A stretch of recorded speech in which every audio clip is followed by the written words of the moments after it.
Boa noite a todos e a todas. Primeiramente, agradeço à Rede Umint pelo convite, oportunidade em que friso ser uma grande honra ocupar a condição de moderador nesse importante debate a ser desenvolvido por dois verdadeiros especialistas no tema central que envolve as duas maiores facções criminosas do país, Comando Vermelho e Primeiro Comando da Capital. Mas antes que eu inicie as devidas apresentações, preciso também esclarecer, frisar, que mais uma vez estou aqui na qualidade de vice-presidente do Sindicato dos Policiais Federais do Espírito Santo, função que ocupo desde 2012, além de ser pesquisador acadêmico e integrante do grupo Alfa Bravo Brasil, que é formado por policiais estaduais, policiais federais e promotores de justiça, que possuem lugar de fala e que vem ao longo dos anos fomentando inúmeras pesquisas e estudos relacionados à segurança pública, com especial atenção aos crimes violentos contra o patrimônio. Temos aqui a satisfação de apresentar o primeiro debatedor, Coronel Uirá. Ele é subsecretário de Inteligência da Polícia Militar do Estado do Rio de Janeiro, ex-comandante do BOP, Batalhão de Operações Policiais Especiais, da PM do Rio de Janeiro, pós-graduado em Ciências Jurídicas, pós-graduado em Segurança Pública e bacharel em Direito. Ou seja, acumula uma larga experiência no campo profissional, calcada em uma ótima formação acadêmica. Na esteira desse conhecimento qualificado a ser repassado nessa noite, temos um outro debatedor também, Joel Paviotti, que é professor, cientista social, especialista em segurança pública e apresentador do canal Iconografia da História. Atualmente, o Iconografia da História é o maior canal e repositório sobre segurança pública no YouTube, com 1,3 milhões de inscritos e 200 milhões de visualizações totais produzidas ao longo de 3 anos. E isso se deve à grande capacidade de Joel Paviotti e sua competente equipe.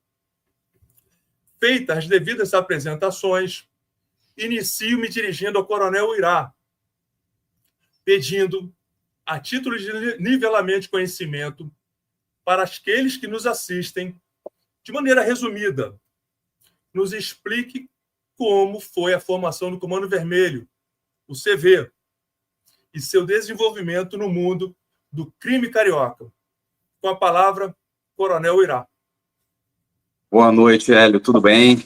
Boa noite, Joel, como é que vão? Obrigado pelo convite de participar de um canal tão prestigiado para falar de assunto tão interessante que está em rede nacional. Vamos dizer agora, pelo menos hoje, o assunto que nós vamos tratar, CV, PCC, foi praticamente desde o telejornal mais cedo, de 6 horas, até agora, a parte da noite, o Jornal Nacional. Então, é um assunto delicado que eu tive que me preparar bastante.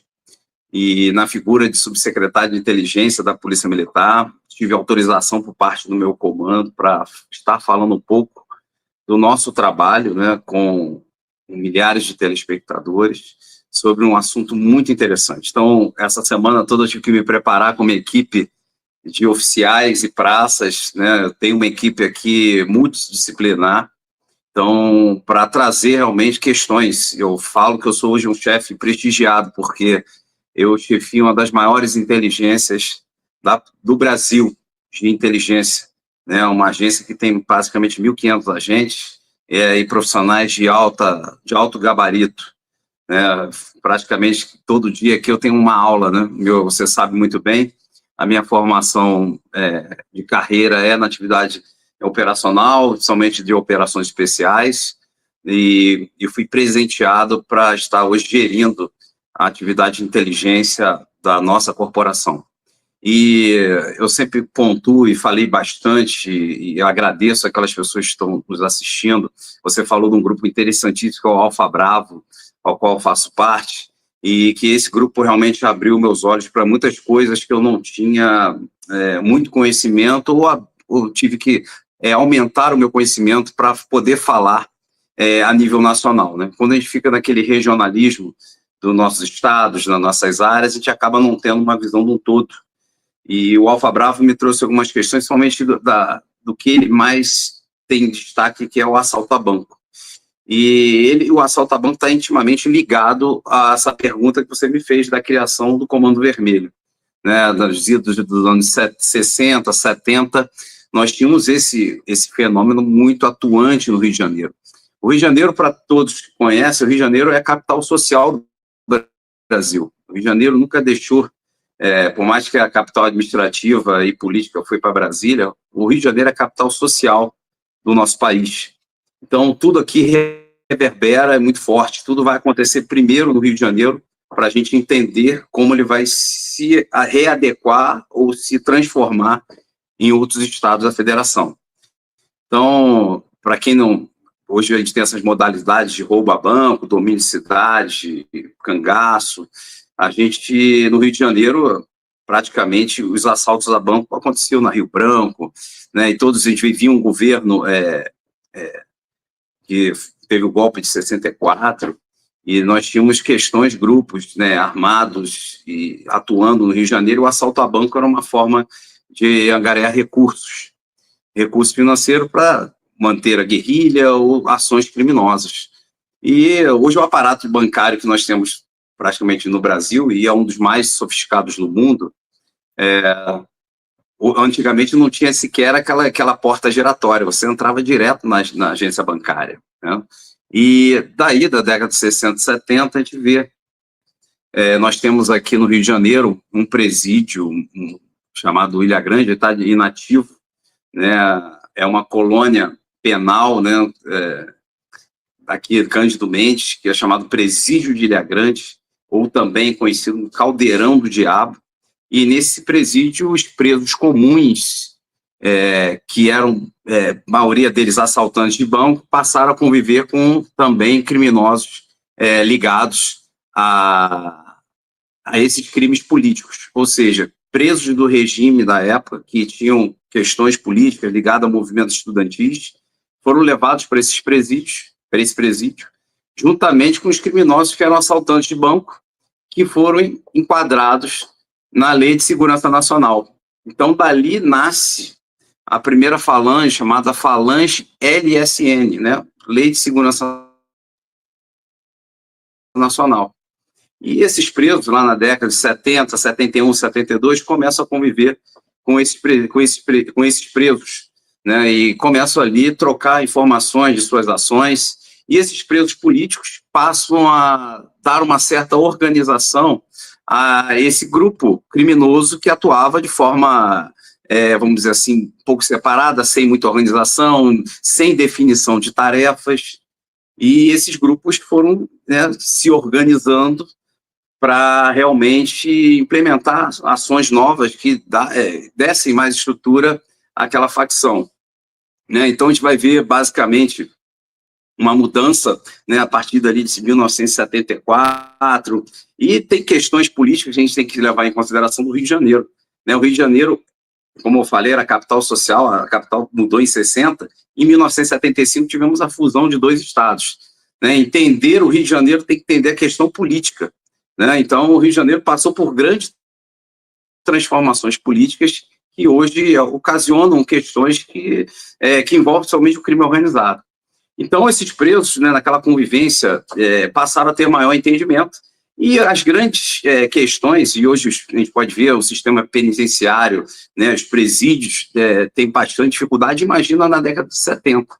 Então, a maioria daquela organização por parte desses criminosos comuns, e com a influência dos presos políticos, é exatamente pedir, né, melhores condições durante as visitas, melhor alimentação, melhores acomodações, e era a forma como o presidiário ele começa a se organizar.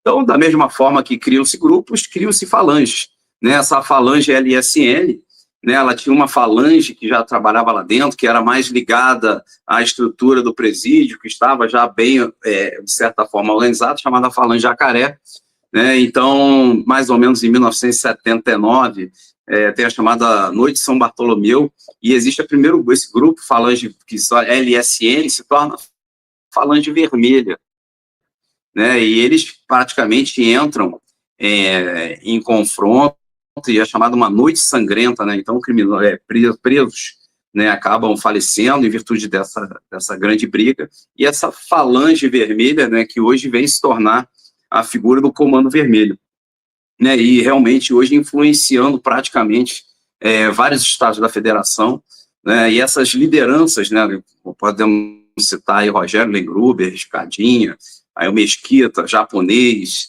né, o próprio William Professor, eles foram criando, né, questões de organização que hoje culminam o que é o Comando Vermelho, e o Comando Vermelho, de certa forma, influenciou praticamente todas as facções existentes no nosso país, né, inclusive o PCC, que o Joel com certeza vai abordar bastante sobre esse assunto, né, e para entender, né, a Falange Vermelha era aquela questão de movimento prisional dentro da cadeia, ela só vai ganhar as ruas e o conhecimento da mídia em 1981, quando tem aquela ocorrência envolvendo o conjunto dos bancários, que é o Zé do Bigode, um criminoso estava homiziado, e pela primeira vez foi noticiada a figura do comando, da Falange Vermelha, né, que virou o Comando Vermelho. Então, essa é a história dentro dos presídios, e essa facção passou também a influenciar os outros grandes complexos que ali existentes, era o complexo penitenciário do Frei Caneca e o presídio Ari Franco, e outras cadeias no Rio de Janeiro. O complexo de Bangu vem um pouco depois, em 1987, 88. Tá? Mas essa era a influência. Então, eles passaram realmente a ser uma grande facção com organização.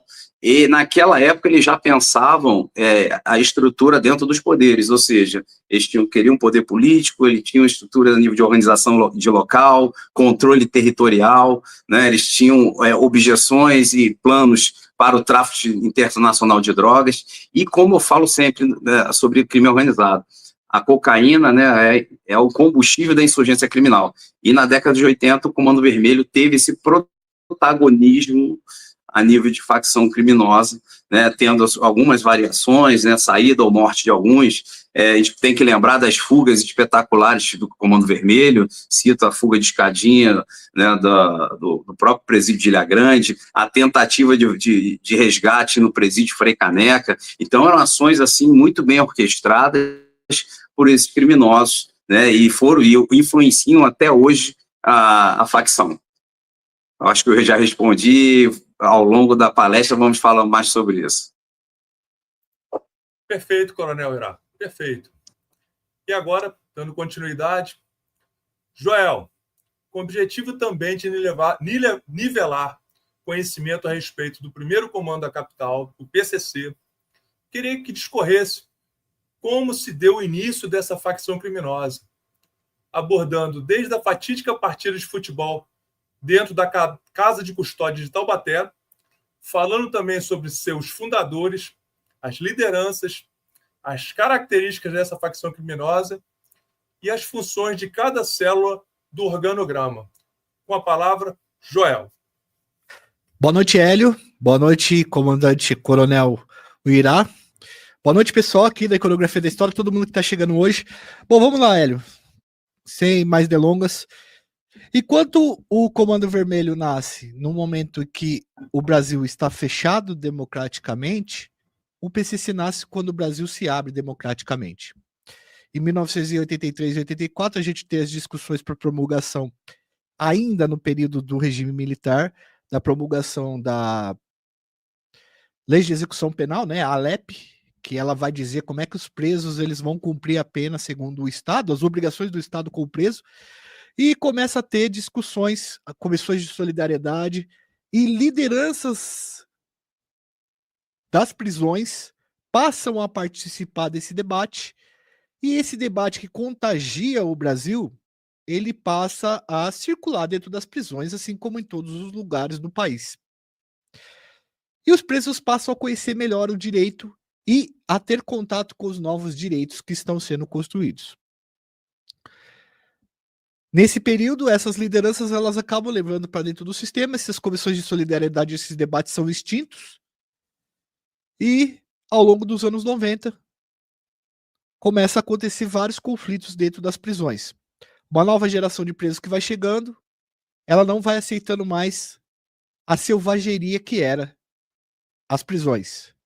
Conforme a gente vai avançando na nossa Constituição, a prisão vai avançando também, os presos vão avançando na organização deles em relação a direitos. Acontece o massacre do Carandiru em 1992, tem que haver uma reforma no presídio, pegam-se os líderes e os presos e transferem para vários lugares do estado de São Paulo, e aí transfere alguns líderes para a Casa de Custódia e Tratamento de Taubaté. Na verdade, anexo a Casa de Custódia e Tratamento de Taubaté porque era um presídio ali que era um presídio de castigo, de readaptação penitenciária. Então, presos que eram lideranças e viravam cadeias, ou seja, eles organizavam rebeliões dentro das cadeias, ou eles cometiam atos de extrema violência, eles eram enviados para o anexo à Casa de Custódia e Tratamento de Taubaté. Na época da revolta, da reforma do Carandiru, muitos líderes foram para lá. E é onde vai se juntar os líderes dessa fundação. O anexo à Casa de Custódia e Tratamento de Taubaté era um lugar horrível para se ficar, mas tinha 2 pavimentos. O pavimento de cima era ocupado pelos presos da capital e o pavimento de baixo era habitado pelos presos caipiras, né, os presos do interior de São Paulo. Os presos da capital já tinham absorvido essas ideias de direito, né, e eles já conversavam sobre isso, já tinham um discurso de que o Estado era o inimigo, enquanto os presos caipiras eles ainda não tinham absorvido isso. E os presos da capital queriam organizar uma grande rebelião ali dentro do anexo da Casa de Custódia e Tratamento de Taubaté, e os presos caipiras não quiseram participar disso. Eles saíam junto apenas durante o jogo de futebol, era o único momento que eles se encontravam, e em um desses jogos acontece uma chacina. A gente tem 8 presos, a gente tem o Bicho Feio, o Cara Gorda, o Isaías Esquisito, o Paixão, o Zé Cachorro, o Misael, o Cezinha e o G-Leão. São 8 fundadores, e a gente vai ter o Idemir Ambrosio, que é o Sombra, e o Marco Williams Erba Camacho, que é o Marcola, que não vão estar nesse jogo de futebol e não vão ser considerados fundadores, mas vão ser considerados chefes. Os caras fazem essa chacina, chega o diretor e fala, beleza, vocês se resolveram aí, mas quem que vai assumir o crime? Quem que cometeu? Eles pactuaram que ninguém iria assumir o BO. Ao pactuar isso, o Misael, que tinha ficado preso com mafiosos italianos, fala assim, vamos criar então algumas regras de convivência dentro da cadeia e conforme vocês forem saindo aqui, a gente vai espalhar. Os irmãos Torce ensinaram ao Misael, um dos fundadores, que ao fazer um estatuto, você consegue se comunicar com todas as pessoas. Obviamente, a escrita ela foi formada exatamente pela burocracia estatal para que as pessoas pudessem se comunicar em longas distâncias. E foi isso que aconteceu. Esses presos eram transferidos pelo sistema, eles eram lideranças, eles chegavam, matavam os presos mais velhos e inseriam o estatuto ali. No caso do Sombra e do Marcola, eles inseriam de forma mais politizada, mais política. Os outros, na base da violência. E isso foi acontecendo, foi ampliando, o Estado foi negando essa situação, até que em 2001 o PCC veio à tona. É bom deixar colocado, antes de terminar aqui, que a estrutura do PCC ela só aconteceu dessa forma bem complexa e burocrática, porque a época que o PCC estava crescendo era a mesma época que os celulares estavam expandindo, a telefonia móvel. O Marcola fica preso com o Spencer, que é o sequestrador da Abílio Diniz. O Spencer era especialista em montar centrais telefônicas. E foi esses celulares e essa comunicação e o crescimento dessa comunicação que possibilitou que o primeiro comando conseguisse instituir o mais importante dispositivo que mantém os caras numa rede de interdependência, que é o salve. Então o salve saía dos líderes e ele chegava para todo mundo. E aí, esses salves, eles chegavam nessa população carcerária e geralmente eram salves para virar as cadeias, ou seja, rebeliões. Quando Marcola toma o poder e se institui, aí ele cria as sintonias. Ele distribui o poder para poder mandar e essas sintonias são criadas, ou seja, estamentos, chefias e repartições como se fossem repartições públicas mesmo, e cada uma delas tem uma função especial no comando. Então nós temos a sintonia do progresso, que é uma sintonia referente ao comércio legal de substâncias, importação e exportação, sintonia dos países, que são as relações internacionais do comando, a sintonia dos presídios, que é aquela sintonia que é responsável por gerenciar essas questões do presídio, tem a sintonia das viagens e tem uma série de outras sintonias e que esses grupos, eles recebem essas funções, recebem os salves e eles vão fazendo, né, essa instituição do PCC. Além desses salves para cada sintonia, nós temos o salve geral, que é dado sempre pela sintonia final geral que hoje estão nos presídios federais, a maioria deles. Esse salve geral é o que geralmente nos diz para os pesquisadores as principais ordens e direcionamentos do primeiro comando da capital. Passo a palavra para você, Hélio. Perfeito, João. Espetacular. Então, dessa vez agora, retorno ao Coronel Uirá, fazendo a seguinte indagação. O CV já ajudou, de certa forma, na consolidação do PCC? Essas duas facções já foram aliadas e compartilharam rotas e fornecedores? E o que teria, então, provocado, em dado momento, o início do rompimento entre CV e PCC? Com a palavra, Coronel Uirá. Obrigado, Hélio. Muito obrigado, Joel. Parabéns pela sua fala e mostra exatamente o conhecimento. E, como eu disse anteriormente, né, o Rio de Janeiro, ele praticamente está há 20 anos à frente a nível de crime organizado de algumas áreas do país. São Paulo é um pouco diferente, mas ele sempre vai influenciar de alguma forma a questão criminosa e o modus operandi dessas quadrilhas, né? E eu lembro que eu falava sobre esse assunto há 20 anos atrás, 2004, falei, olha, e numa palestra para a Força Nacional, falei, olha, o que está acontecendo no Rio de Janeiro pode acontecer daqui a 20 anos na sua cidade.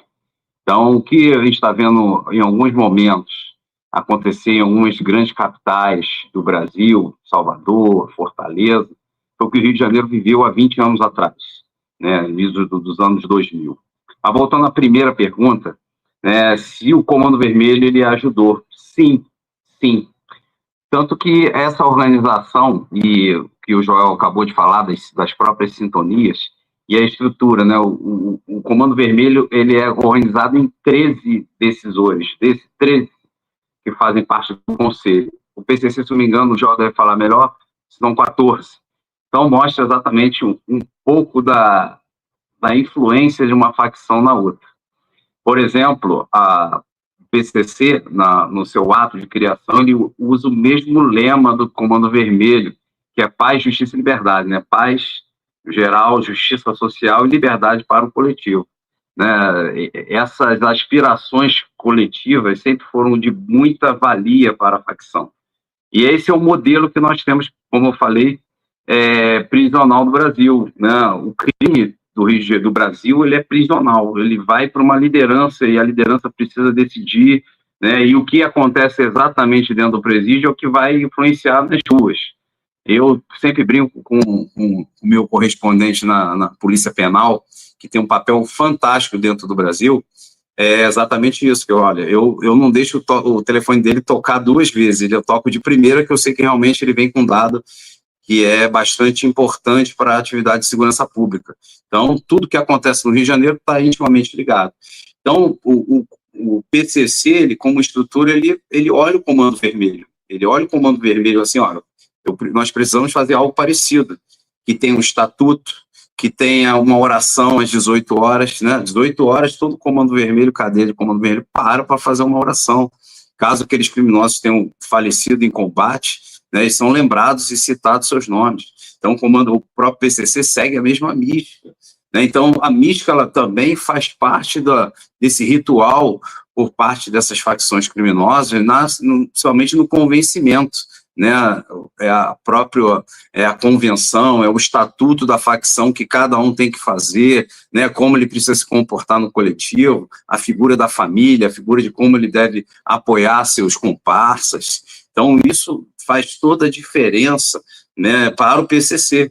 Então, o PCC ele pega aquela questão e segue, né? E no início, como o PCC não tinha a expertise, vamos dizer, o Comando Vermelho na década de 80, ele era muito influente, ele tinha já tinha operações internacionais de drogas no Paraguai, Colômbia, ele já tinha uma ligação, né, muito forte, rotas bem estabelecidas, né? Então o PCC ele chega um momento que o PCC chega a alugar armas, né, do Comando Vermelho, ou pegá-las emprestadas, ouvindo aqui no próprio Complexo do Alemão, Complexo da Maré, para saber o funcionamento, chegar a pegar dinheiro emprestado para somente a questão da droga, né?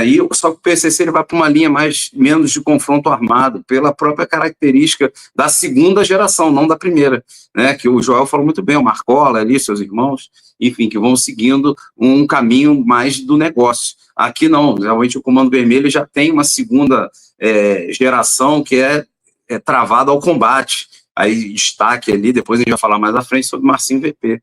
Né? Então, tenho certeza, de certa forma, o PCC ele tem o Comando Vermelho como sua inspiração de criação. Né? Não foi diferente. Né? E as outras também foram por cisões, ou por não estarem agradando, foram para outras áreas. A segunda, se essas duas facções foram aliadas e compartilharam rotas e fornecedores, sim. Né? Sim. O Comando Vermelho sempre pioneiro, né? Maior, com mais estrutura, né? E o Comando Vermelho, o próprio PCC foi seguindo. Eu, lá para os anos 2000, eu não acreditava que o crack viria para o Rio de Janeiro. E o crack veio pelo Rio de Janeiro através do PCC, um contrato com o Comando Vermelho, a influência também de próprios criminosos, né? O Joel deve falar sobre isso, aquela rebelião que influenciou. E como influenciou, né, teve uma grande rebelião em São Paulo, os dois líderes, Gé Leão e Cezinha, vieram para o Rio de Janeiro em 2001. Né, o Joel deve falar melhor sobre isso. E eles influenciaram diretamente o coletivo Comando Vermelho. Eu lembro que eu trabalhava, nessa época eu já estava no BOP, eles trouxeram na bagagem as rebeliões, coisa que já estava um pouco esquecida da década de 90. Praticamente as rebeliões elas eram ali na década de 80, dentro daquele objetivo de melhoria das condições, de melhoria da visita, né? E ali praticamente eles trazem de novo, praticamente de 2001 a 2004, nós tivemos praticamente mais de 20 rebeliões no Rio de Janeiro, por conta dessas questões de melhoria do coletivo, melhoria das condições, né, a questão da visita, né, melhoria no atendimento jurídico do próprio coletivo, aqueles que não poderiam realmente pagar pelo aquele atendimento. Então, foi uma influência do próprio PCC aqui dentro. E o Comando Vermelho também. Né, o PCC era mais reduzido no uso de armas de fogo de grosso calibre, coisa que ele já foi pegando essa expertise, e hoje a gente vê a influência maior do Comando Vermelho usando armas de grande calibre, .50, e outras nas suas ações criminosas voltadas a assalto a banco e outras coisas. Isso é uma expertise do Comando Vermelho. Então, eles sempre sempre compartilharam essas questões. Paraguai tem um papel importantíssimo no processo, que a gente vai tratar aqui na frente, vai mostrar, eu até vou responder a última pergunta, né? O que teria provocado em dado momento o rompimento entre CV e PCC. Né? Ali, praticamente no ano 2000, e tem um oficial que está escrevendo um livro e vai lançar recentemente, e ele me deu uma aula sobre tudo isso. Ele praticamente não só falando de Comando Vermelho, mas falando de todas as facções do Rio de Janeiro. E como elas se influenciam, como elas realmente se formaram ou vão acabando, né? A Falange Jacaré já tinha terminado lá na década de 80, né? E o Comando Vermelho sempre foi o predominante. O terceiro comando sempre um pouco mais enfraquecido, mas ali fazendo o comércio, mas o Comando Vermelho sempre muito líder. Né? E dado o momento dessas rebeliões e momentos e influência de grandes traficantes, que eram grandes fornecedores, é o caso do Fernandinho Beiramar, né? Que ele já tem na sua estrutura até familiar, fazendo parte do negócio, o que era um pouco difícil para aquela cúpula da primeira geração do Comando Vermelho, que centralizava o poder dentro da sua estrutura, né, da sua pessoa. O Fernandinho Beiramar, não, ele já descentralizava para companheiros, braço direito, familiares, para tomarem conta do negócio. Então, chega basicamente no ano de 2006, no Rio de Janeiro, e acontece em São Paulo um grande ataque. No Rio de Janeiro foi muito parecido. Né, o Comando Vermelho incendeia ônibus, ataca a sede, né, do Palácio Guanabara, e a gente vê praticamente dos idos de 2001, 2002, um avanço das milícias, que também tem um papel importante nesse processo de disputa territorial com o Comando Vermelho, né? Então, as milícias vindo de forma, vamos dizer, muito sorrateira, ocupando espaços que eram do Comando Vermelho, né? E, basicamente, a facção, no ato de resposta, ele comete uma série de ataques. Então, o governo que entra, o governo Sérgio Cabral entra logo em 2007, e ele começa a fazer uma grande questão, que é o momento que vem a questão dos presídios federais, que eu falo, eu sempre temos que ter um estudo, esse foi o momento da centralização das ações, da troca fornecedores e ações criminosas entre as facções, né? Ali realmente eles passam a partilhar e compartilhar ações, troca de rotas, fornecedores, enfim, de ações criminosas. Então, o Beiramar é o primeiro lá, por exemplo, é o primeiro criminoso que vai para Catanduvas, e ele inaugura praticamente o presídio de Catanduvas, e logo depois vem uma galera que é presa pela Polícia Federal de um assalto a banco lá em Redenção, no Pará, né? E ali eles passam a conviver. 2 anos depois, esses criminosos do Pará vão lá para o Pará e levam o Comando Vermelho. Então, ele influenciava muito. Então, em 2007, todos os presos, líderes da facção, presos em Bangu 1, que Bangu 1 era um presídio de, vamos dizer, cadeia forte, né, que segurava ali, é um presídio de segurança máxima, todos esses presos seguem para o presídio federal. Então, ali tem uma ruptura de comando do Comando Vermelho. Então, uma segunda, vamos dizer, um segundo escalão passa a dominar as ações da facção, tendo em vista que Marcinho VP e outros líderes, Isaías do Borel e outros criminosos, vão para os presídios federais. E, automaticamente, o governo do Estado, em reação, lança as UPPs, que vão praticamente em áreas que eram coordenadas pelo Comando Vermelho, que eram do centro da cidade, Complexo do Alemão, Manguinho, Jacarezinho, favelas que eram tradicionais e familiares, um tráfico familiar, Mangueira, Jacaré, enfim, todas elas ligadas à Falange Vermelha, né, o Comando Vermelho hoje. Então, eles ficam totalmente enfraquecidos como facção, e foi o momento de maior expansão por parte do PCC. Né, o PCC ele começa com uma outra política, uma segunda geração à frente dos negócios, e o Comando Vermelho, com toda a sua cúpula presa, né, e perdendo os territórios dentro da capital por conta da ação da UPP. Né, mas aconteceu um outro fenômeno. À medida que isso acontecia, né, houve uma migração desse crime da área urbana, região metropolitana, para outras áreas. Então, Baixada Fluminense, Angra dos Reis, Cabo Frio, Macaé, outras áreas passaram a ter a figura com expressão, porque os criminosos, o crime migrou, e eu lembro, à época bem eu vivi isso, era praticamente proibido falar que tinha migração no Rio de Janeiro. Então, a polícia ocupava a área, o criminoso líder não era preso, ele e seus compassos mudavam uma boca menor e outro local. Ou seja, houve uma interiorização do Comando Vermelho no estado do Rio de Janeiro. Então, foi uma forma também da facção sobreviver, porque ele já estava sem as suas conexões fora, a nível de estado. O PCC mais organizado foi dominando, né? Então, eles começaram também a brigar por espaço. Eu já ouvi a frase de um pai de um amigo meu, né, um sargento que trabalha comigo: ninguém dá dinheiro para ninguém. Então, por isso que essas facções elas têm os seus rixas e as suas rivalidades, né? Então, a gente observou ali que a última ação deles, e realmente como facção, João vai falar melhor, foi exatamente a morte de Rafat em 2016, lá na Cidade do Leste, lá no Paraguai, que realmente foi uma ação conjunta da facção para tentar dominar o Paraguai. Mas só que eles conseguiram, né, um intento. Eu falo muito de Ricardo Matias, que ele conhece de cabo a rabo essa história, e só que na hora de dominar o território, quem consegue dominar melhor é o PCC, que o Comando Vermelho praticamente está desestruturado, não tinha toda a força possível. E ali começa uma outra relação, e tem um racha na facção que acaba se espalhando pelo Brasil e pelas facções que estão aliadas a esse tanto grupo PCC como o grupo Comando Vermelho. Então, ali começa a grande briga, e realmente ela vai se dar onde? Dentro dos presídios. Obrigado. Perfeito. Espetacular exposição, Coronel Irá. E agora, retorno aí à pergunta seguinte, para o Joel. Nessa disputa acirrada e extremamente violenta por rotas e pontos de tráfico de entorpecente entre as duas maiores facções criminosas do Brasil, cujo ano de 2016 foi marcante e escancarou de maneira contundente essa rivalidade, gostaria, Joel, que falasse a respeito desse episódio, indicando o porquê de ser considerado um ponto de inflexão. Com a palavra, Joel.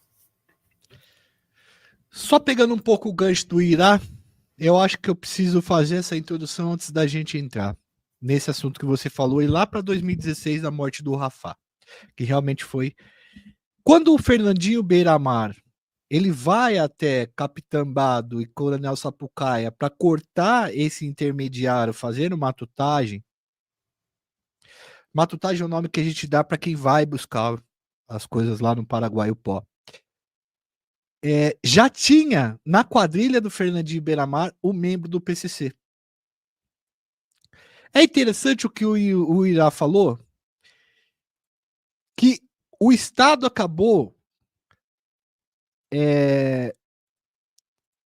até, de certa forma, colaborando com esse intercâmbio entre PCC e Comando Vermelho. Quando acontece em 2001 aqui as rebeliões, o governo de São Paulo não quer manter os caras aqui. Ele envia o Marcola para um determinado local, em Presidente Bernardes, e envia o Geleão e o Cezinha para o Rio de Janeiro. Depois do Geleão ter passado do Paraná e ter organizado uma das primeiras rebeliões de lá. O Cezinha fica na mesma cela que o Marcos Marinho, o Chapolin, que era o principal sicário do Fernandinho Beiramar. Enquanto o Fernandinho Beiramar é instalado em Presidente Bernardes, onde ele convive com vários líderes do PCC, inclusive o Júlio César Guedes e o Julinho Carambola. Esse intercâmbio de ideias fez com que mais tarde os caras começassem a entender que o PCC teria que empreender para ganhar mais dinheiro e mudar de patamar. Porque até então, até esse empreendimento do tráfico internacional, o PCC ele se financiava basicamente de duas formas. Através das rifas do sistema carcerário ou através da contribuição de membros. E, eventualmente, assaltos e roubos que eram feitos e uma parte ficava para a organização criminosa se você fosse membro dela. Até que o Marcola, junto com o Rogério Jeremias de Simone, o GG do Mangue e o Soriano, o Tiriça, eles montam a Sintonia do Progresso. Um empreendimento que visava tomar o que nós chamamos de Rota Caipira, muito bem construído pelo Alain de Abreu, grande jornalista. A gente tem que citar as fontes também aqui dos caras que pensaram nisso, né, que estudaram isso.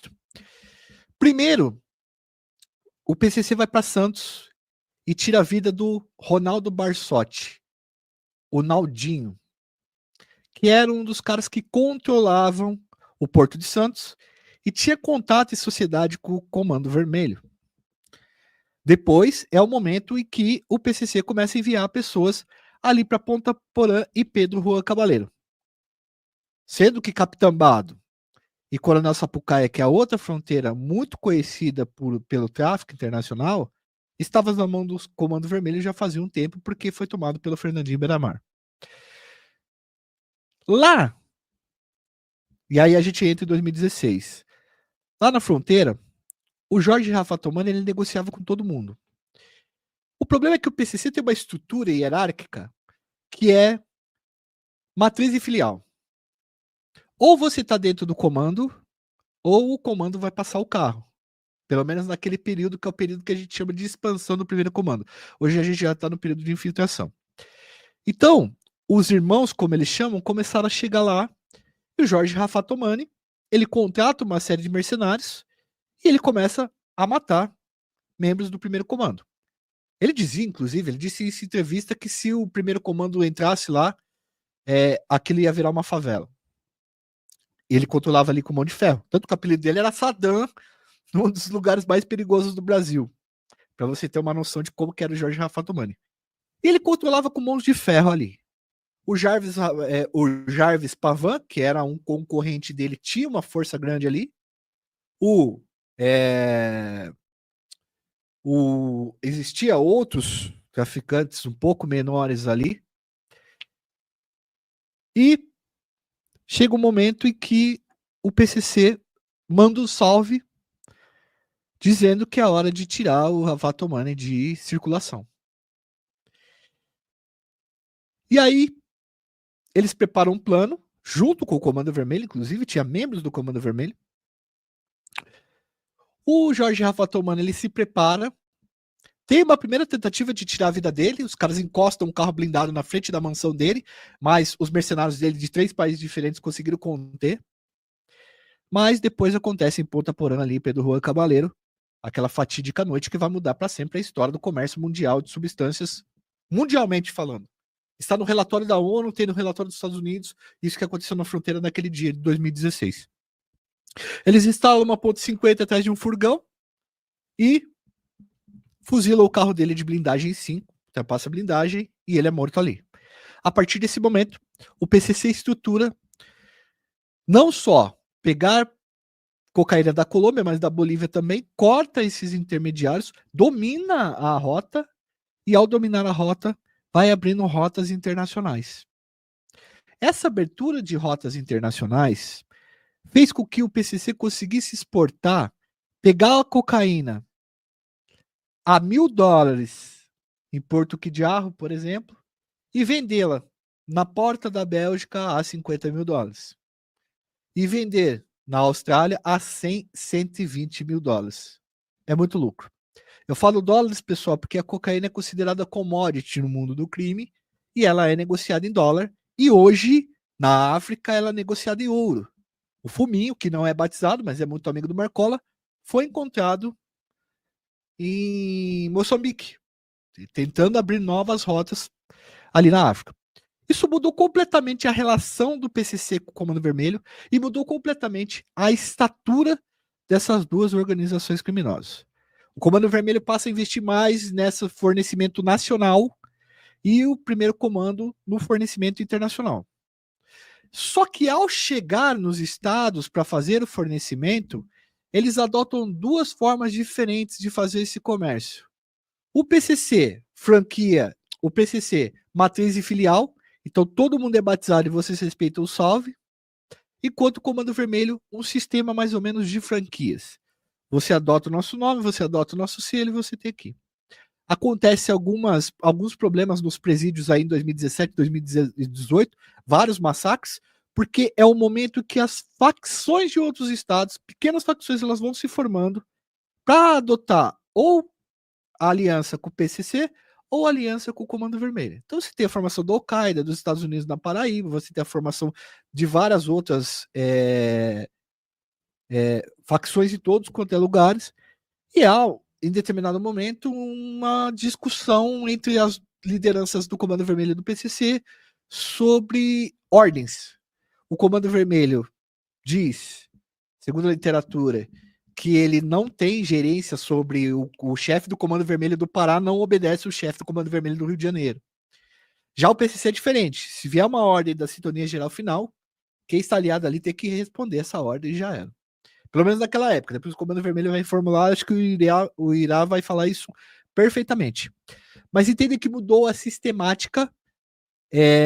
Esses grupos ficaram muito mais fortes, ficaram muito mais ricos e com uma capacidade de poder de fogo e poder sobre a vida das pessoas muito maior.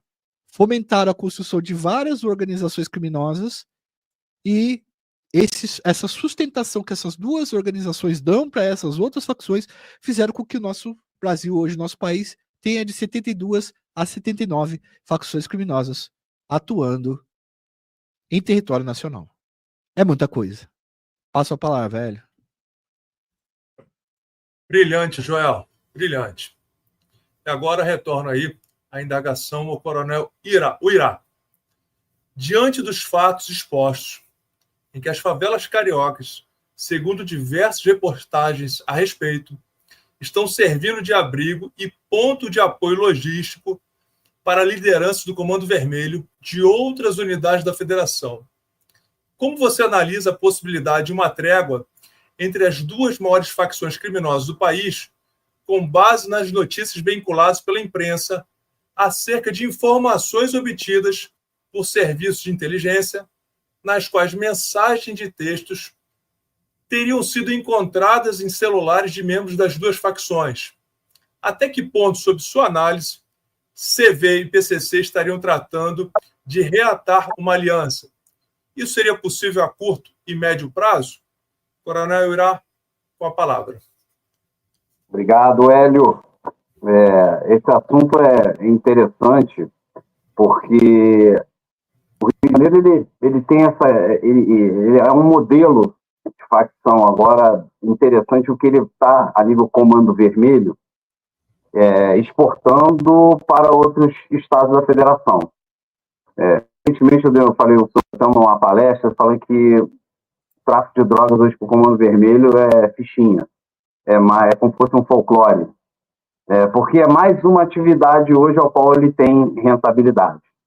E nós hoje estamos vivendo no Rio de Janeiro uma questão que nós temos restrições, né, por parte da DPF 635, um assunto que eu tenho debatido muito e tem sido praticamente, está em voga, né, está agora julgada no STF, e isso de 2020 para cá. Isso não é momento, o STF, em momento algum, a DPF trouxe o crime no Rio de Janeiro. O Rio de Janeiro já tinha crime há 40 anos a nível de facção criminosa. Mas ele trouxe uma nova modalidade, que é a questão do domínio territorial. Então, o domínio territorial trouxe uma realidade. E eu falo que hoje as comunidades do Rio de Janeiro são centros comerciais e empresariais do crime. Então, outras modalidades criminosas que antigamente aconteciam em outras áreas, elas hoje acontecem dentro das comunidades. Vou dar um exemplo, Ferro Velho, um exemplo claro.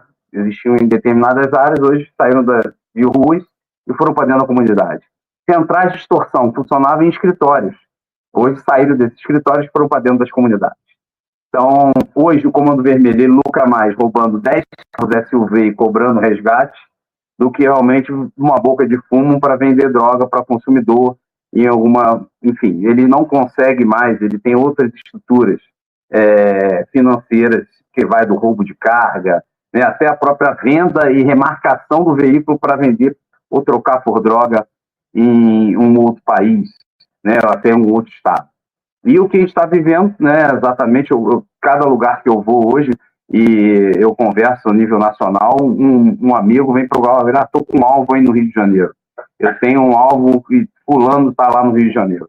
Ele chegou até um ponto, falou para mim, olha, o alvo está fácil de pegar, é só botar no Uber e chegar lá bate na porta. Eu falei, olha, não, é muito difícil. O Rio de Janeiro tem uma complexidade que é o chamado controle territorial. Então, as facções viram nessa oportunidade de melhorar suas defesas, ou seja, cada vez que eu vou conquistando com grandes estruturas de engenharia, barricadas, ele domina aquele territorial e ele passa a ser o Estado representado naquela região. Então, ali não vai ter o juiz, não tem o delegado, não tem o promotor, não tem o soldado, não tem a mídia. Quem é o líder da facção, líder de todo aquele território, aquele é soberano, é o crime organizado. Isso tem sido copiado por outros estados da federação. Por isso a gente está vendo na Bahia essa disputa territorial por espaço. Porque hoje, e a gente trabalha aqui na Subsecretaria de Inteligência, exatamente trabalhando com as questões das concessionárias. Então, o criminoso hoje ele está de olho no serviço de água, ele está no serviço de luz, no serviço de transporte, que são outras questões que estão longe praticamente da atividade de segurança pública, de combate ao crime organizado. Mas é o que a gente vê hoje, principalmente, que acontece, o Joel vai falar sobre isso, o PCC, já atuando em estruturas de serviço de abastecimento. Quando você vê uma quadrilha explorando o roubo de veículo ou carga, com material de formação para venda ou revenda, é muito complexo. E hoje o criminoso dessas facções entendeu que esse nicho era melhor do que vender droga. Então, é um fenômeno que está se alastrando para o país, que exatamente é forçado e ocasionado pelo controle territorial do criminoso. Então, essa disputa territorial, ela acontece por isso. Então, hoje, o Comando Vermelho está numa frente grande, numa região aqui no Rio de Janeiro, ele não está preocupado com a venda de droga, ele está preocupado com o que mobiliza ali a nível de segurança, venda de material, transporte alternativo, transporte complementar, água, luz, comércio, é isso. A droga hoje não é mais um interesse maior por parte dessas facções criminosas. E nós, como assim, forças do Estado, precisamos de uma estrutura melhor de investigação para fazer frente a essas demandas. Tem questão de lavagem de dinheiro e outras coisas. Só que hoje a facção Comando Vermelho, como é que ela se organiza? O que ela quer hoje? Ela quer ter, novamente, poder político, controle territorial, ele controla as narrativas. Então, todo mundo hoje praticamente tem que seguir ou passar a notícia que o Comando Vermelho quer. E isso eu falo bastante nas minhas palestras, ele deixou muito claro, quando lá em 2001, o Comando Vermelho e as suas lideranças presas e seus comparsas soltos matam Tim Lopes. Tim Lopes vai para o Complexo do Alemão para fazer uma matéria sobre tráfico de drogas e exploração sexual de menores no baile. E ele é identificado, executado, julgado e morto, esquartejado, queimado. Ali é a questão da guerra informacional do Comando Vermelho. Ele deixa muito claro para a mídia e fala assim para vocês: olha, não venham aqui que vocês têm um destino. Então, hoje, qualquer narrativa dentro de uma comunidade controlada pelo Comando Vermelho é dela. Então, ela sempre vai passar uma imagem que o Estado é um Estado que extrapola da sua competência, é um Estado opressor, porque esses grupos sociais e esses influencers são controlados pelos filhos dos traficantes presos. Então, é uma grande dificuldade hoje romper essa narrativa. E como a mídia tradicional ela não consegue mais chegar nesses ambientes ou entrar, por exemplo, eu falei, um desafio, liga a sua câmera agora e anda 30 metros dentro do Complexo do Alemão que você vai ser abordado, vai ser subjugado, vai ficar sentado até alguém autorizar a sua entrada. Porque ninguém faz matéria hoje sobre o crime organizado. E as maiores violações de direitos humanos estão dentro das comunidades, controladas por essas facções criminosas, que hoje detêm a narrativa. Então, qualquer ação policial, ela sempre precede de uma ação arbitrária, violenta, que impede o direito de ir e vir, que atrapalha a vida do cidadão, nunca com uma ação para retomada, mesmo que seja temporária, da figura do Estado representado. E por isso que eu fiz essa introdução, exatamente para deixar claro que essas facções, elas são concorrentes. Então, hoje, a gente vê nesse cenário, Joel foi perfeito quando ele fala da questão do negócio, da cocaína, que é o combustível da insurgência criminal. Então, você vai ver o comércio, somos vizinhos dos 3 maiores produtores que levam cocaína atravessando o Brasil. Problema que no passado, Joel, era só Rio e São Paulo. Hoje, o comércio de drogas e saída é uma operação portuária que está desde lá do porto de Belém, da saída, Amapá, até Santa Catarina. Todo mundo com operação com venda e saída de droga para a África, principalmente, onde a gente passa a não ter o controle.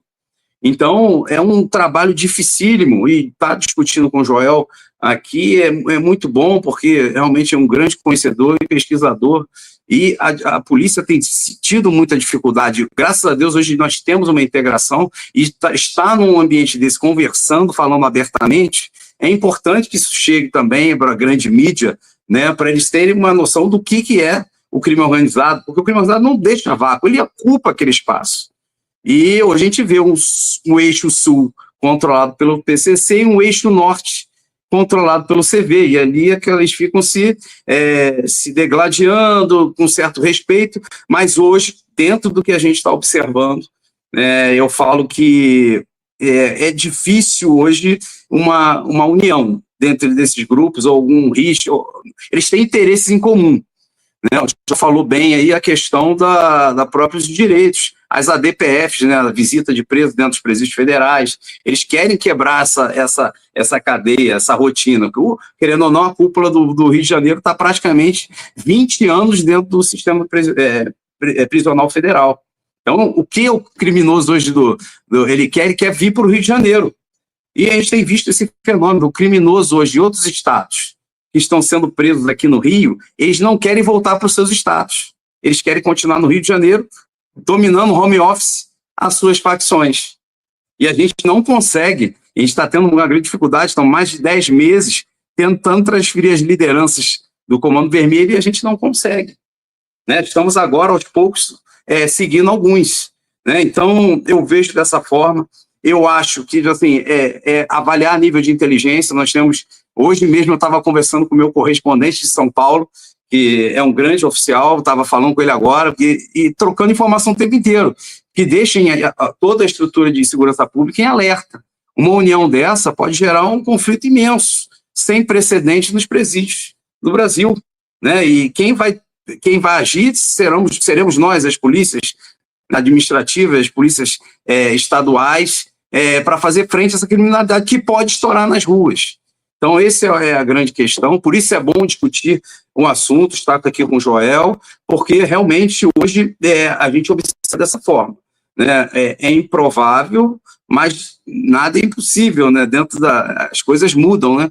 E podem realmente tomar uma figura a qualquer momento diferente. Então, acredito que o Joel vai complementar aí, que realmente é um grande conhecedor. Obrigado. Coronel Irá, parabéns aí, brilhante exposição. E eu retorno aí agora para o nosso debatedor, Joel, que, diante do contexto exposto de atroz rivalidade entre CV e PCC, em que a estrutura organizacional do primeiro comando da capital, em que as diretrizes são perpassadas pela matriz central, estabelecida no estado de São Paulo, em que a cúpula está reclusa nos presídios, cujas ordens devem ser seguidas rigorosamente, como você examina as notícias vinculadas na imprensa acerca de uma possível trégua entre CV e PCC, cujo objetivo de acordo seria unir forças para fortalecer as facções criminosas dos presídios federais e pressionar por medidas que possam beneficiar os faccionados, como visitas internas. Você acredita que as facções possam deixar de lado a rivalidade e se aliar? Com você a palavra, Joel.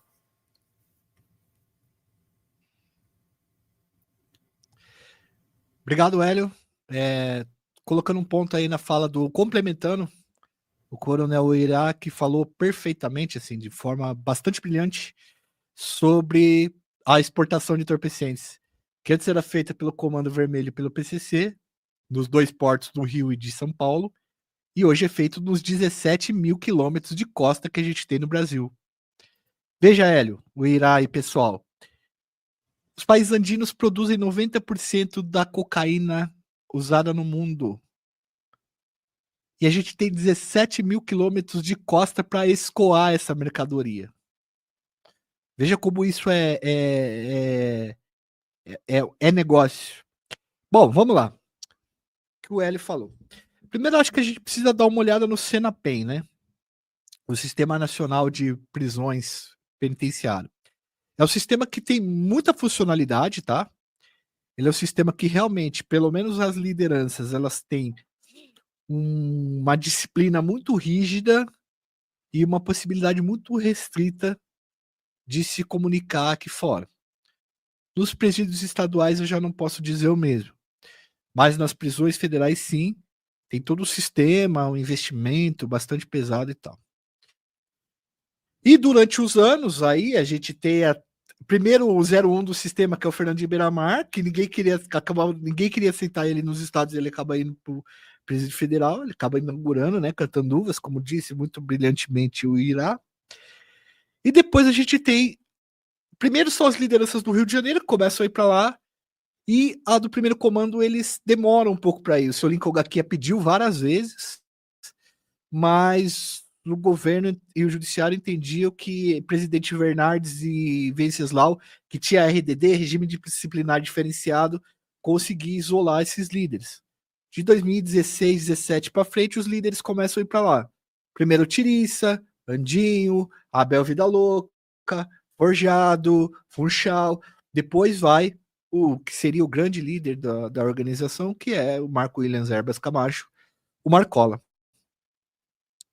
E até então havia algumas concessões nos presídios federais que amenizavam um pouco essa disciplina tão rígida. Visitas íntimas, por exemplo. Só que acontece um fato em 2017 que vai ser importante para a gente compreender do que vai ser aqui para frente. O primeiro comando organiza ataques a funcionários do sistema penitenciário federal. e ataques bastante covardes, inclusive. Quer um exemplo? Uma das executadas nisso foi a Melissa Almeida, que era psicóloga prisional federal, zelava pela saúde mental dos presos ali. Sim, pessoal, o presídio federal tem psicólogo. Apesar de ser um regime bastante rígido e a gente ter várias discussões sobre a saúde do preso ali dentro e tal, sobre o tempo que o preso passa ali, existem todas essas discussões na área que a gente pesquisa e cientificamente. Bom, colocando esse ponto, a Melissa foi executada.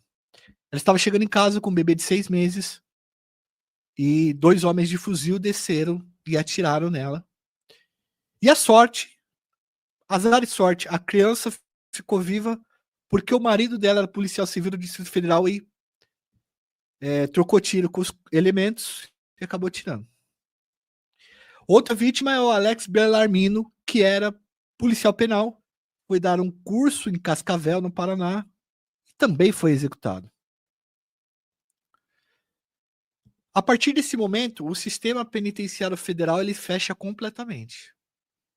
As concessões que, inclusive, eram feitas para esses presos, elas são completamente cessadas. Isso aumenta mais ainda a rigidez do sistema, e não só a rigidez para eles terem uma vida ali um pouco mais confortável, mas a rigidez em cima das informações, em cima da vigilância, em cima dos protocolos de vigilância. E pessoas como o Marcola, por exemplo, o Marcola já foi atestado que ele está com transtornos mentais, que ele está sofrendo de psicose e outras questões, porque pagar realmente pena nesses locais, o cara realmente fica bastante isolado. As comunicações que saem dali são pequenas comunicações que encontram um espaço para sair, que não conseguem orientar esses outros grupos. E os caras que estão aqui fora estão ganhando milhões, enquanto os caras que estão ali dentro como liderança, eles estão recebendo uma mesada e não podem gastar, não podem investir nada, simplesmente não tem. Isso foi causando crises, Hélio, até dentro das próprias chefias. Nós tivemos crises ali entre o Marcola e o Tiriça, que vazou áudios, e que o Marcola criticava o Tiriça e jogava nas costas dele o problema de terem fechado totalmente o sistema penitenciário federal. Então, a gente discute aqui, passa pelo sistema penitenciário federal, porque tanto as principais lideranças do Comando Vermelho quanto as principais lideranças do PCC, eles têm algo em comum. Eles nascem e crescem vendo o Estado como inimigo e agora dentro dos presídios federais eles se encontram achando que o Estado está os oprimindo a ponto deles não conseguirem organizar as próprias facções. Outro fato significante que a gente pode falar aqui é que a política de encarcerar esses caras nos presídios federais fizeram com que houvesse uma desorganização na parte mais baixa do varejo. E não é só isso também. Os grandes chefes e os caras que organizavam essas facções aqui no Baixo Clero, eles foram para o atacado que dá muito mais dinheiro. Então, o que adianta você ter uma organização do tamanho do PCC e do CV com capacidade de ganhar muito dinheiro se você está preso, não pode gastar e você não pode minimamente ter regalias dentro da cadeia? Como historicamente a gente descobriu que tinha-se assim em várias outras instituições, tá? Essa política do Brasil é uma política que ainda está funcionando, em funcionamento. E aí, uma trégua, e aí a gente está trabalhando aqui com informações da mídia, pesquisas de segurança pública, salves e uma série de outras coletâneas que a gente que está no meio acaba ouvindo, mas eu quero deixar claro que até então são questões que a gente não tem certeza de nada, certo? Eu quero deixar isso muito claro. Eu sou eu sou pesquisador da área. O pessoal que está aqui comigo são grandes pesquisadores da área. E a gente não tem certeza. Inclusive as organizações não têm certeza. O cara na ponta não sabe se aperta o gatilho ou se não aperta o gatilho. Porque esses salves e essas comunicações, elas estão acontecendo como acontece qualquer comunicação atualmente. Elas são jogadas na rede social, cada um absorve de uma maneira, isso vem em grande escala com muitas informações e a gente não sabe qual que é a base da informação. Como tudo é muito rápido, todo mundo tem que opinar, todo mundo tem que tomar uma posição em qualquer coisa que caia no Trend Topics, que seriam os assuntos mais comentados, a coisa está indo muito rápido e está completamente desorganizado. Você tem na ponta no varejo pessoas que estão nas facções que não entendem qual que é a importância de um salve, por exemplo. Não entendem de onde vem os principais salves.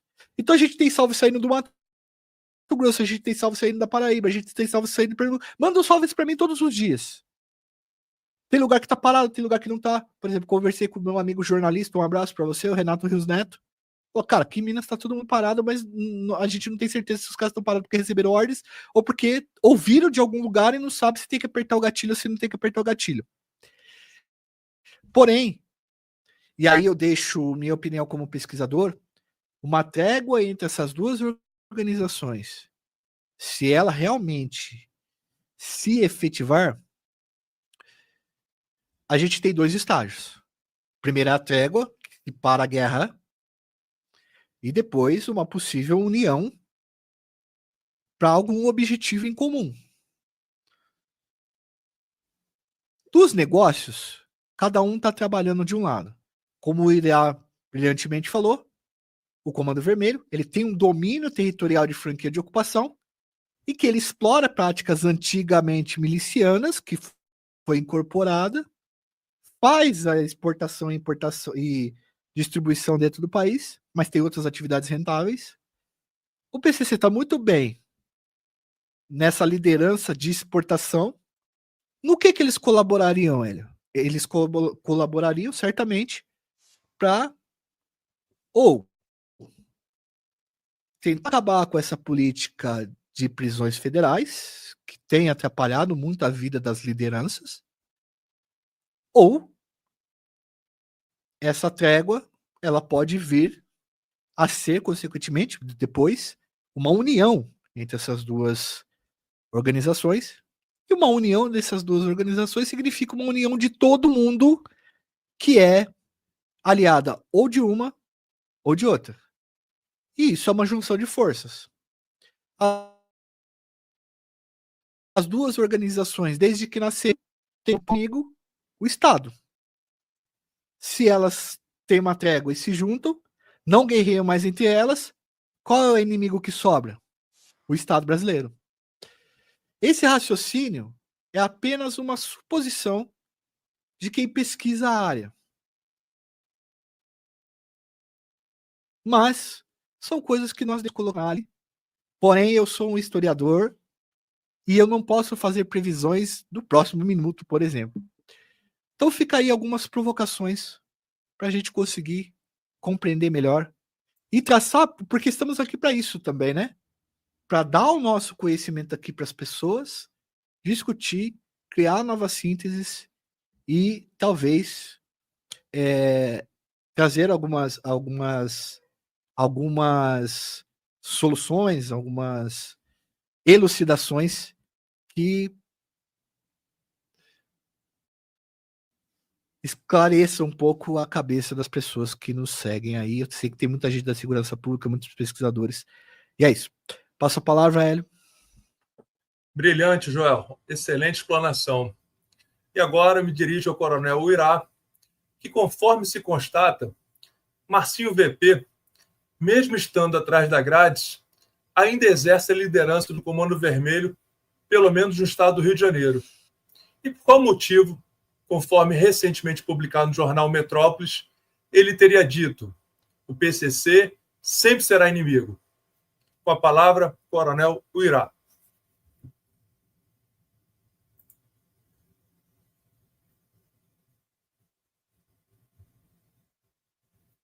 Coronel, não estamos escutando.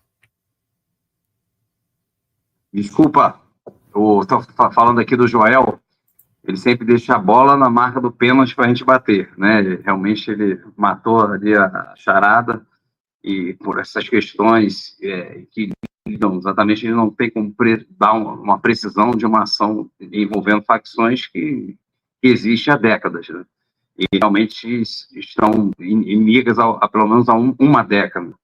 Então, você perguntou sobre Marcinho VP. O Marcinho VP, ele é de uma segunda geração, né, do Comando Vermelho. Ele não é fundador da facção, mas ele ali, ele não é cria de uma comunidade, vem de Vigário Geral, depois vai para São João, começa a se influenciar ali dentro do Complexo Alemão, e ele se intitula Comando Vermelho Jovem, né? Ele vem, né, foram várias dissidências, né? Primeiro começa ali a Falange Vermelha, depois o CVRL, que é os caras mais antigos, o CV Roberto Lengrube, né, que é o fundador, e ele vem do CV Jovem.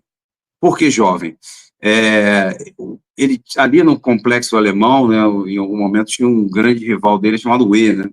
E o E, ele, numa ação, num jogo de futebol, pode ser muito similar ao do PCC, né, ele, numa emboscada, ele mata o Orlando Jogador, que era um criminoso influente na facção, e realmente o E vai, pelo terceiro comando, começa a dominar uma área do Complexo Alemão.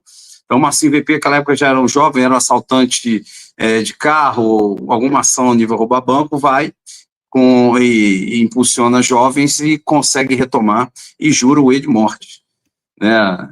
E ele realmente, o Orlando era muito próximo, e ele começa a criar, ganhar força a nível como fosse um general de guerra, de campo, dentro da facção. Então, tudo passaria por ele, as decisões de combate, né, e os mais antigos ali, já numa figura de grandes, vamos dizer assim, conselheiros, né, grandes conselheiros desse jovem general que estava no campo.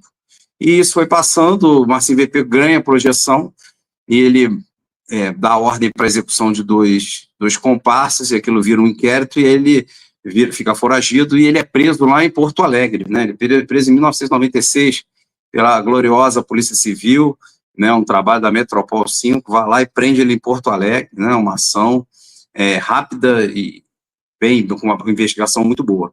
E Marcinho continua, né, dentro da influência, dentro da facção, e lá em 2002 tem uma rebelião. Essa rebelião, Joel, ela é muito emblemática aqui no Rio de Janeiro, né, que realmente Marcinho e os seus comparsas do Comando Vermelho invadem a galeria do terceiro comando e executam o E, né, e ateiam fogo, ele no café e outros criminosos da facção, né. Fernandinho Beiramar estava preso em Bangu 1, né, mas não tinha o poder de liderança, e vira rebelião, vira cerco policial. Então, ele teve um papel ali decisório, né, bastante importante. Ali realmente tem uma grande mudança. Se acontece realmente uma ação tática, algo nesse sentido, teríamos hoje uma outra configuração no crime no Brasil. Mas, na época, a polícia entrou, foi uma atitude negociada, e realmente aquela rebelião acabou. Os prisioneiros não ficaram mais em Bangu, do Comando Vermelho, foram transferidos para o Batalhão de Choque, e dali eles ficaram peregrinando em alguns presídios, e depois seguiram, era necessária a criação do presídio federal, né? Em 2003, eu já estava no BOP, eu lembro que eles fizeram também, para chamar a atenção do governo, fizeram a chamada Segunda Sem Lei, né? Então eles fecharam todo o comércio da capital, né, num dia normal, numa segunda-feira, não lembro o dia, e todo o comércio fechou, por ordem do Comando Vermelho. Então era antes de um carnaval, e eu lembro que nós recebemos uma ordem, o nosso comandante do BOP, na época era o Coronel Príncipe, ele falou: olha, o BOP vai passar todo o carnaval dentro do complexo penitenciário de Bangu 1, nas galerias do Comando Vermelho. Então estavam todas as lideranças, né, os líderes, né, os mais importantes, e o carnaval transcorreu de forma tranquila, e os criminosos realmente recuaram na sua decisão de ordenar qualquer ataque na cidade do Rio de Janeiro, e assim foi. Então, o Marcinho, ele realmente ele é transferido, né, e ele tem uma influência, qualquer coisa que aconteça a nível de invasão, ele tem seus criminosos que estão soltos, né, que seguem rigorosamente a ordem dele, né, aqueles que simplesmente estão sediados no Complexo do Alemão, e para qualquer área de expansão ou tipo de ação que seja intimidatória do Estado. Então, o Marcinho ele controla realmente toda a facção, todas as ações. Como o João falou, é uma estrutura, né, que tem a sua, vamos dizer, a sua franquia, e as franquias têm que seguir o que a facção determina. Né? Então, hoje, ele realmente é uma figura que tem bastante poder e hoje trabalha bastante em outros níveis. Como eu falei, ele tenta cada vez mais conquistar novos territórios. Conquista de novos territórios é mais dinheiro, é mais influência política, né? E ele consegue cada vez mais obter assistência jurídica. Então, dentro dessa assistência jurídica que o Joel falou, que hoje eu vejo mais chance de uma ligação PCC com o Comando Vermelho, tem vistas que os advogados frequentam as áreas do presídios federais em locais diferentes, então eles atendem um ou outro.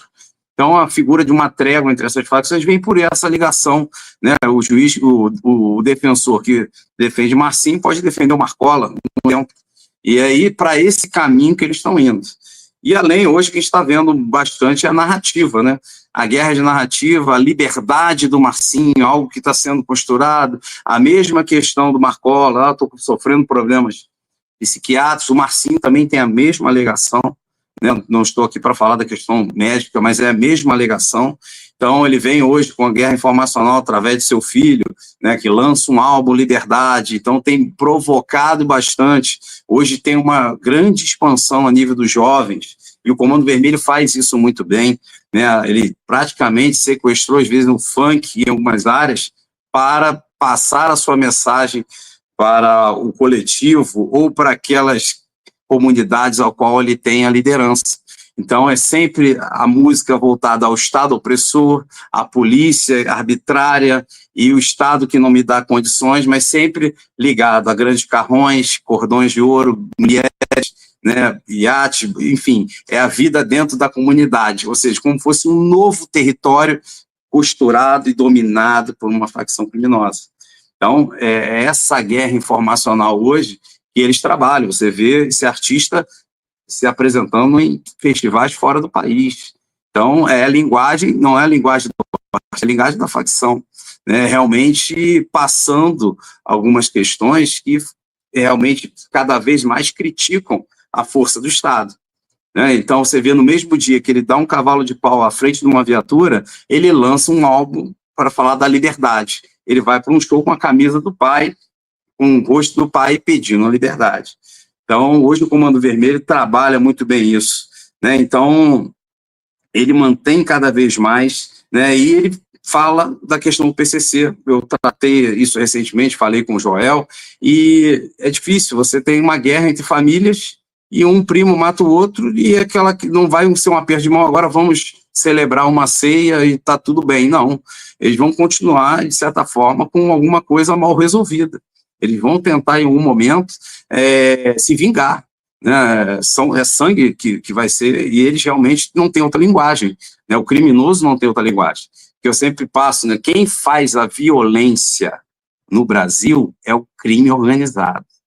Existe uma narrativa mal construída, absorvida pela mídia, que quem faz a violência é a atividade policial, que é um grande erro. Quem faz desaparecidos, execuções, né, violações de direitos humanos é o crime organizado e não a polícia. Então, eu não vejo, de certa forma, ele sempre vai achar o PCC um rival. Como eu falei, né, ninguém dá dinheiro para ninguém. E o PCC e o CV disputam territórios, disputam dinheiro. Né? Então, eles não vão, em momento algum, sentar à mesa e desfrutar de uma cerveja ou algo nesse sentido. Essa é a minha opinião. Obrigado, Hélio. Coronel Urá, seu conhecimento é fantástico, formidável. Parabéns. Repasso agora a palavra a Joel e também faço a mesma indagação, todavia, a respeito de Marcola, que também, mesmo estando atrás das grades há bastante tempo, exerce visível liderança. Porque, afinal de contas, existe essa situação perene de sua autoridade. Com a palavra, Joel.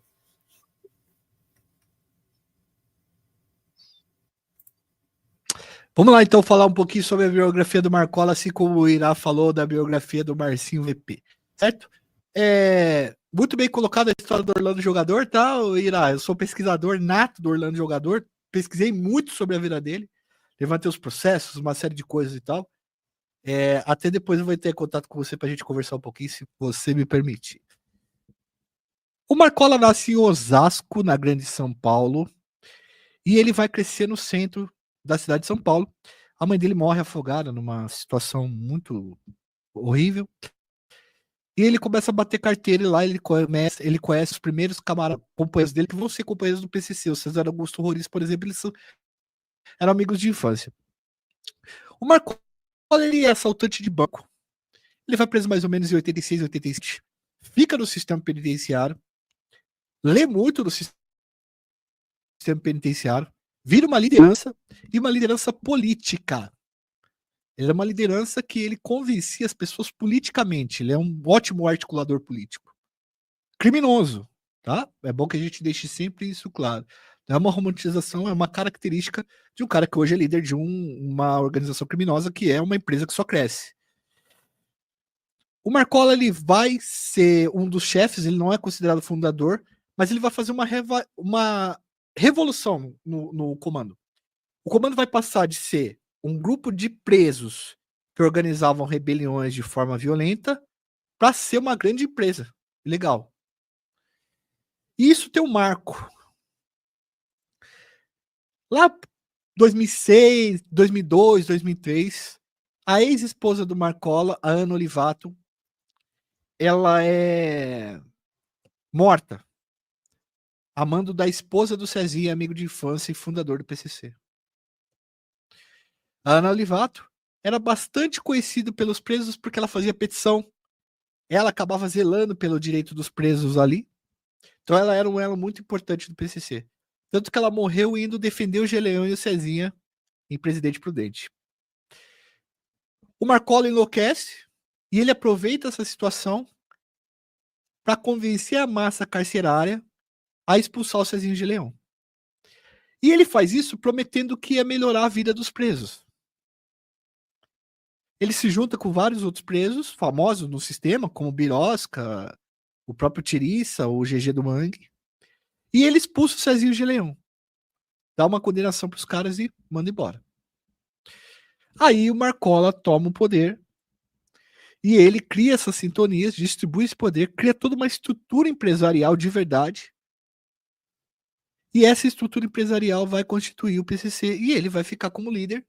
E chega um momento que ele cria ali um secto de 11, 14, 15, 16, muitas vezes a gente não sabe direito quantas pessoas são, mas seria a sintonia geral final. E que todos votam para escolher os rumos da organização. Porém, o voto do Marcola é o voto mais poderoso que tem. Então, várias pessoas ali seguem ele a hora que ele faz o voto, porque ele é a liderança, enfim, mais respeitada até determinado momento. E a liderança dele tem se desgastado nos últimos tempos, mas mesmo assim, ele consegue. O que desgastou muito a liderança do Marcola foi a morte do GG do Mangue. O Rogério de Jeremias de Simone, ele era bastante respeitado no sistema. Mandam matar o GG do Mangue, tiram a vida dele do Paca, que era parceiro dele. E o GG do Mangue, ele é o grande responsável pela expansão do PCC no tráfico internacional. E a massa carcerária não engole muito isso daí. Outro cara que é morto também, que o Marcola acaba perdoando as pessoas ali que tiraram a vida, era o Birosca, que era um preso também muito conhecido, muito respeitado.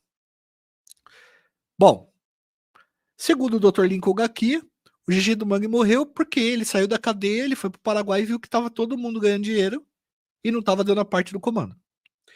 O Marcola continua, segundo o Ministério Público e a Justiça, sendo grande liderança e a grande chefia do primeiro comando da capital.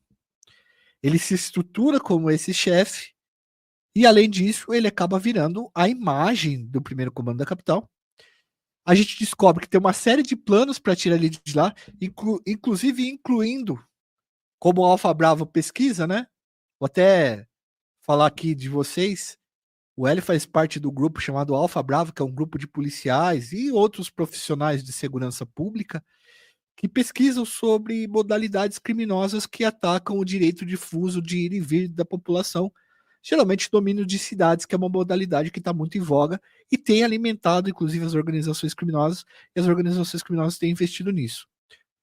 Os planos para liberar o Marcola eram planos que da casa de dezenas de milhões, que seria aplicado à dinâmica do domínio de cidades. O que seria isso? Cercariam uma cidade, Mossoró, por exemplo, cercariam Mossoró e tomariam de assalto a cadeia com 80, 100, 150 mercenários e levariam o Marcola embora.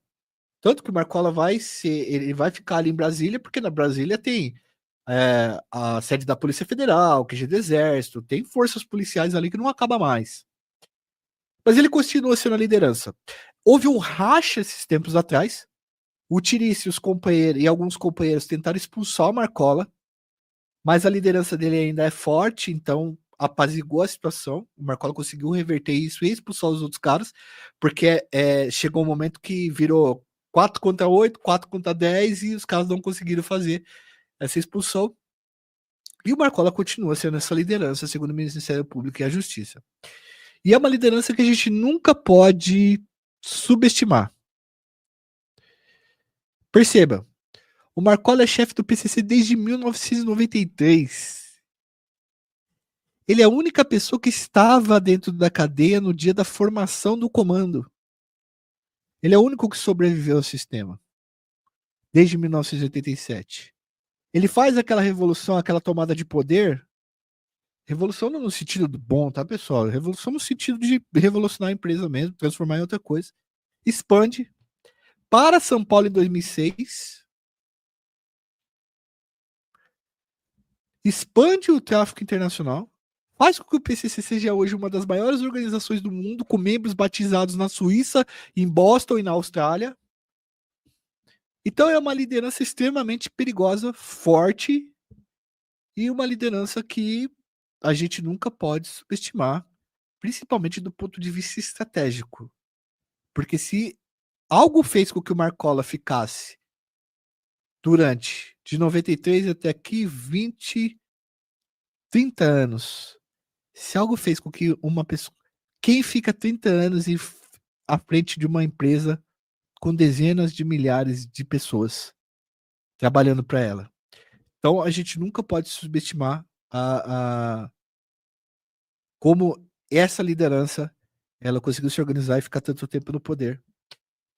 E acredito que o Estado, ou nós que somos estudiosos da segurança, precisamos estar de olho nesse ponto aí. Não apenas nele, mas tem uma série de lideranças aqui pelo lado de fora também e tal, que sofrem essa influência muito grande do Marcola também.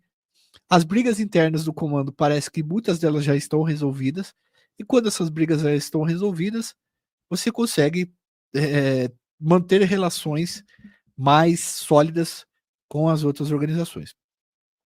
Eu vou discordar um ponto do IRA aí, e eu acho que essas duas organizações têm a capacidade de talvez esquecer certas questões para cooperar. Mas agora eu vou concordar com ele em outra parte. São Paulo e Rio. Eu acho que eles têm a capacidade de fazer isso porque é negócio. Nos outros estados já não dá. Vai ser muito difícil. Porque há uma guerra muito forte nos últimos 5, 7 anos ali. As vinganças ainda estão muito patentes. O sangue ainda é muito fresco das pessoas que morreram nesses massacres. Então uma colaboração desse tamanho também tem ruídos. Também tem contradições. Também vai ter grandes problemas para ser costurada. Talvez seja nisso que as forças de segurança possam agir, caso isso se concretize e seja realidade. Eu passo a palavra, Hélio. Joel, excelente também, colocações muito pertinentes. E agora, partindo nesse momento para as considerações finais, gostaria primeiramente que o Coronel Uirá pudesse deixar sua mensagem para o público que nos assiste. Com a palavra, Coronel Uirá. Grandes amigos, obrigado, Joel.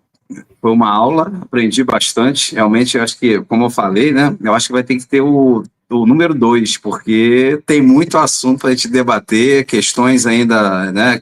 E passamos por grandes personagens que têm que ser trabalhados, têm seu papel, suas histórias, realmente. E como também a polícia também ela teve que mudar a sua forma de atuação. A gente não falou muito da atividade policial, né? E hoje eu vejo, no caso aqui na Polícia do Rio de Janeiro, a gente não faz mais polícia, né, militar dentro da concepção. Hoje a gente faz guerrilha, a gente enfrenta a guerrilha, né? O Comando Vermelho tem essa pegada de guerrilha, né, do enfrentamento. Ele precisa manter seus soldados em guerra para manter vamos dizer, a mística da facção. A gente não vê tanto no PCC, mas as ações são muito mais planejadas e duras, né? O que eu vejo quando tem envolvimento do PCC em algumas ações.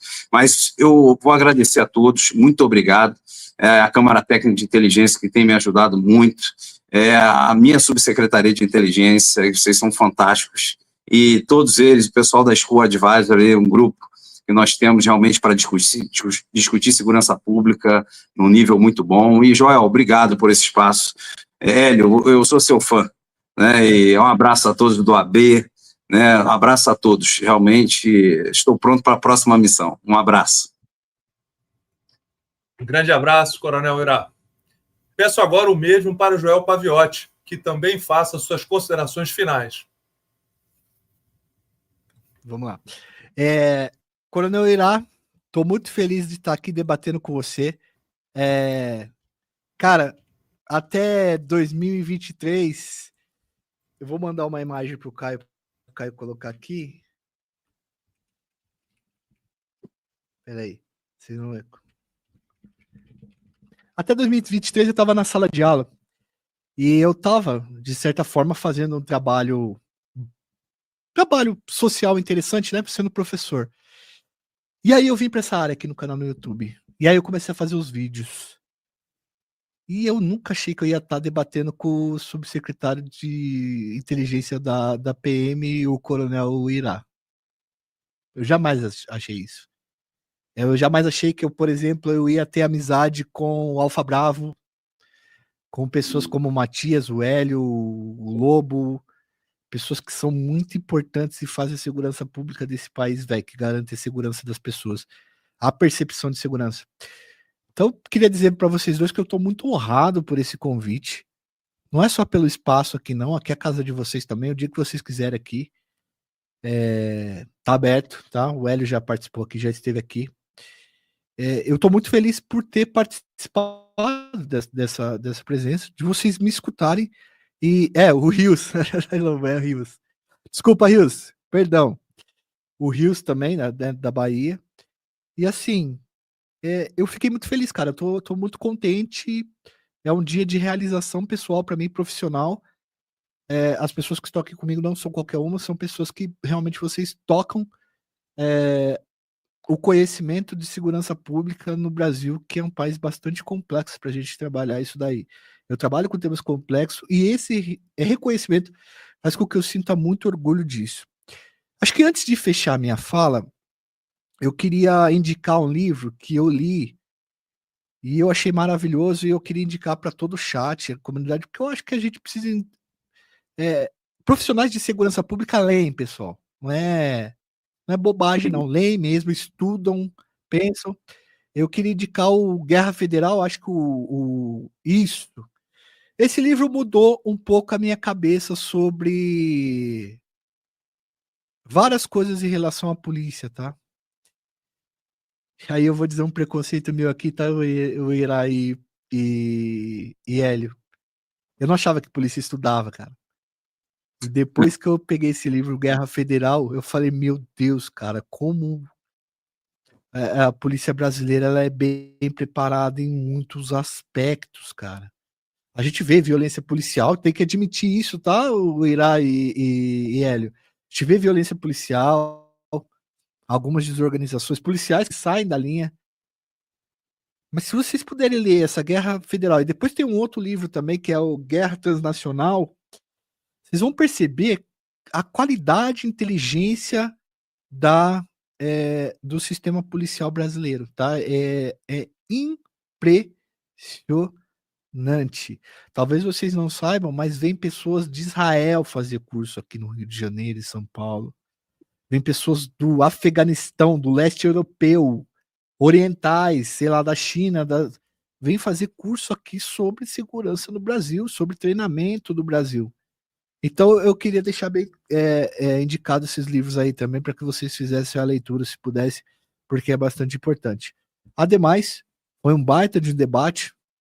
Eu nem digo debate, quando a gente fala debate, parece que a gente tá, né, discutindo assim, discordando e tal. Não, cara, mas é uma contribuição desse grupo UMINT, né, que eu fui apresentado pelo Rios, e eu fiquei muito feliz aí, contem com a minha colaboração sempre, certo? Passo a palavra para vocês aí, queridos.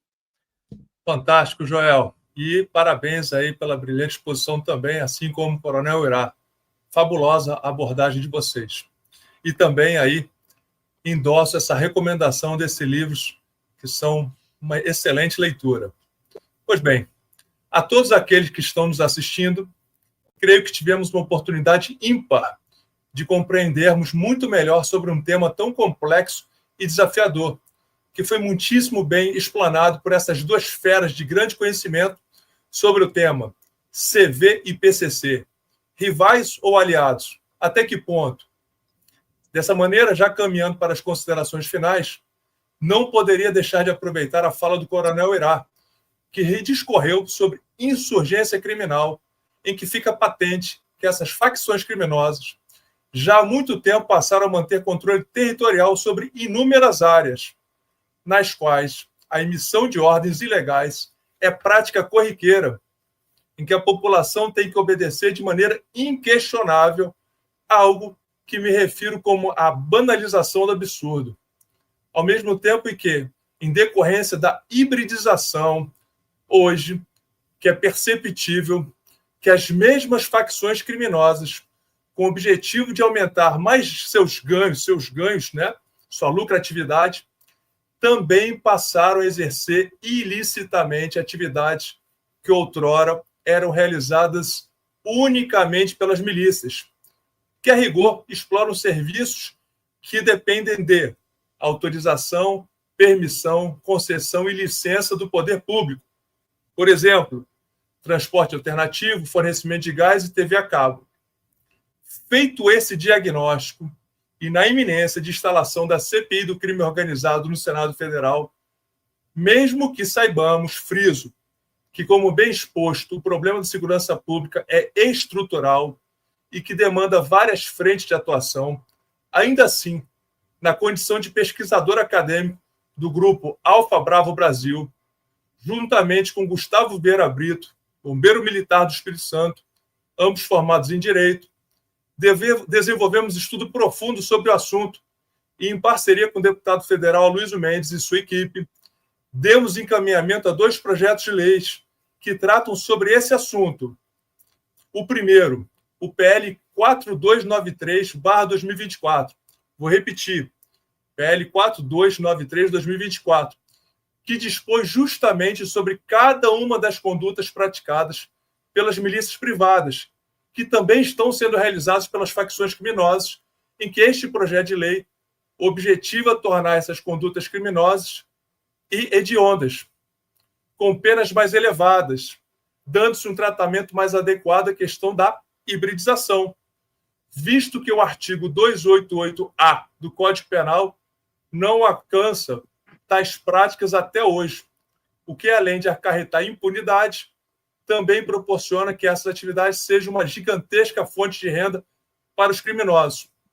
E também temos encaminhamento ao PL 4335/2024.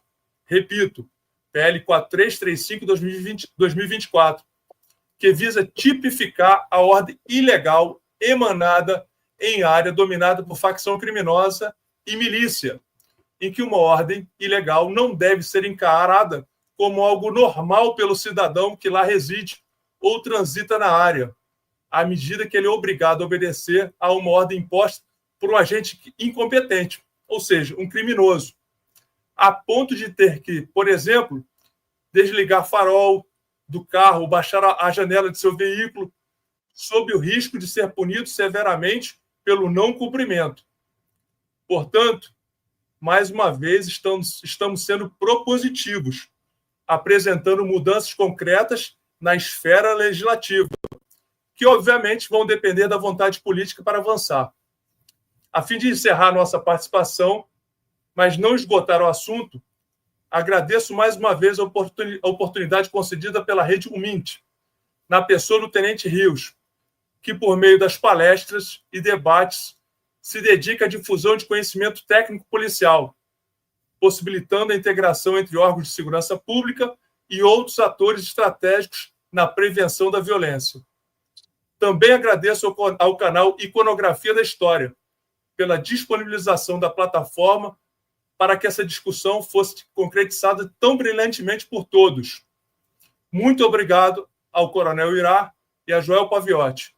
E também agradeço imensamente a todos que nos assistiram. Encerramos nesse instante a transmissão. Boa noite.